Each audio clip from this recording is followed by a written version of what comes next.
Hello everybody and welcome back to another wild week on Wall Street. My name is Tagatha and I'm going to be taking you through some of the highs and lows of what's been going on in the market so far. We're going to kick things off with a lovely, gorgeous, beautiful heat map we have here in front of us. Everything's looking nice and green, except for energy minerals, which have been down in the dumps the last couple of weeks as everybody thinks that a recession is on the way. If we slide this down to a weekly heat map, things are actually looking equally as good. And let me tell you, it's been a while since I've said that. Second quarter earnings season has kicked off in the last couple of weeks. We started with big banks and now we're slowly edging into tech, which is all very exciting. And that is actually some of what we're going to chat about today. We are going to kick things off with Netflix, exciting stuff. I'm sure you all remember back in April when Netflix did that. Dropped 35% in one day, its biggest single day drop since 2004. And wiped like $54 billion off its market cap or something crazy like that, all in one day. Why did that happen? Well, its last earnings report said that for the first time in 10 years, subscribers were leaving the platform at a faster rate than they were joining. So they reported a loss of about 200,000 subscribers. So everybody, as you can see, the prices have not recovered in the last couple of months, and everybody has been very anxiously waiting to see what this quarter had in store. Now we know, they reported yesterday after the bell, and good news, they only lost 1 million subscribers. I know what you're thinking, that's not good news, but it actually is if you compare it to the 2 million that it forecast it would lose in its first quarter report in April. They say that they have been investigating why all these people are flocking away from the platform, and they put it down to three main things. The economy, which to be fair, everybody's struggling with at the moment, growing competition, and password sharing. But don't you worry, because they've got a plan. First up, they are going to be, or they have already agreed to team up with Microsoft to serve a cheaper ad-supported tier onto the service. So basically, you pay less money, but you have to watch ads in between your series. They have been resisting that ever since their inception. They say it's not their vibe, they don't want to do it, but they've now kind of been cornered by a lot of other rivals putting ads on their platform, and also obviously these sinking subscriber numbers. So we've got an ad tier coming our way.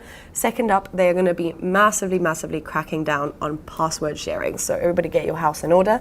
They think that too many people are sharing passwords, which to be fair, they probably are.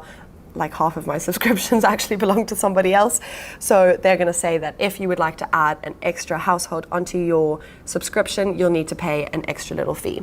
People aren't entirely sure how that's going to work out with devices, etc., but we've got that to look forward to. We have also got a huge new slate of content to look forward to. They say that they've got a bunch of stuff in the wings that they're hoping, as Stranger Things did this season, will bring in a whole bunch of new subscribers to the platform. But only time will tell. Obviously, if you compare it to the 20 million new subscribers that analysts thought they were going to see this year, the numbers are quite shocking. But in comparison to last quarter's forecast, we're actually looking pretty good, which is probably why the stock had a little jump in after hours trading or open of trading today. Tech earnings are soon going to be in full swing. IBM actually kicked us off earlier this week, and their earnings were actually not too bad. The stock slid because of their outlook, but actually, all in all, they weren't doing too badly. However, what they did do is flash a big old red warning signal for the rest of the tech industry on something that is probably going to affect all of them, and that is the strength of the dollar. It's been trending for ages now, but the dollar has been reaching fresh new highs almost every day. This month, they reached a fresh new 20-year high on the 14th of July. Obviously, this week things have taken a little bit of a tumble, but up until then, the strength of the dollar was really going for it. That is impacting the profits of companies that generate a lot of revenue from overseas, because like Netflix, pretty much any other big tech company to be fair, because those companies then have to translate or convert sales in local currency back to dollars, and it's kind of messing them up a little bit. It's likely that others will have a similar problem. Even the biggest of big tech is struggling at the moment. We got news this week that Apple will be slowing their hiring and spending growth for some of their teams next year. Now, this is not going to impact all of their teams. It will probably mostly play a role in like the halting of actual hiring and maybe not backfilling any of the roles that they need to. But they promise all of us that they've still got a full and thriving product launch list ready and waiting for the next couple of quarters, including their new headset, which is actually their first major new category since 2015. So that's quite exciting. A lot of their peers have been doing similar things. Netflix is slowing down hiring. Alphabet, Amazon says they're overstaffed. Not entirely shocking when you think about all the hiring they've been doing recently. Uber, Tesla, all of them slowing their roll to try and stockpile their cash in the event of a recession.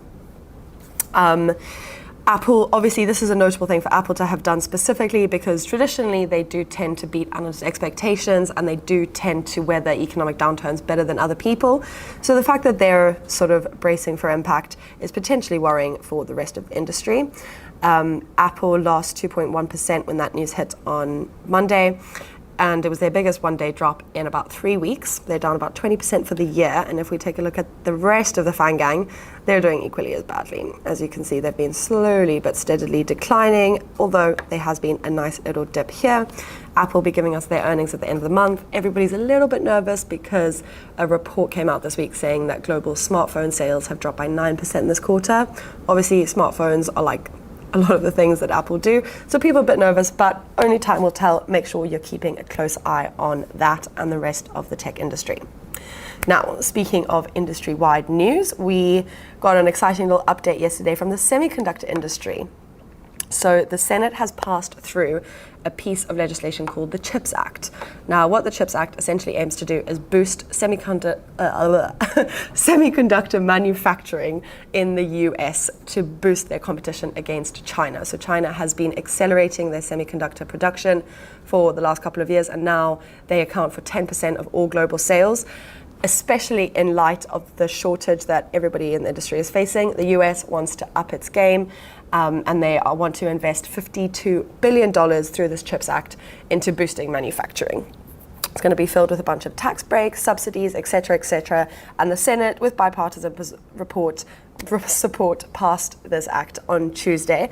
However, it did cause a little bit of infighting within the chip industry. There was a semi-small group of chip companies that were considering protesting the act, not because of the act itself, but because of the final language of the act. They reckon that it will mean that a lot of that $52 billion will be dedicated to chip manufacturers like Intel, as opposed to chip designers like AMD or Intel. However, they didn't make a move. The act passed on Tuesday, and they all kind of rallied in return. The iShares Semiconductor ETF was up 4.4% on Tuesday and is up now another 2.2% in Wednesday morning trading. AMD, Nvidia, Intel, Qualcomm, all of them saw gains yesterday. Obviously, they're thinking we really need the cash no matter what. There's been a lot of forecasts coming out about what analysts think that the chip industry is going to do. Wedbush, for example, reckons it's nowhere near over and that the slowdown is going to bite. However, Volvo, for instance, thinks that it could be coming to a close soon. Either way, the semiconductor industry obviously needs some TLC, and the US government is here to give it to them. Again, make sure you're watching this closely. There's bound to be some moves made on this front. And don't forget that we cover all of that and more on our Snaps page. We also send a daily email that's in your inbox by 9 a.m. So make sure you're keeping up. And until we chat next, always remember to look first and then leap.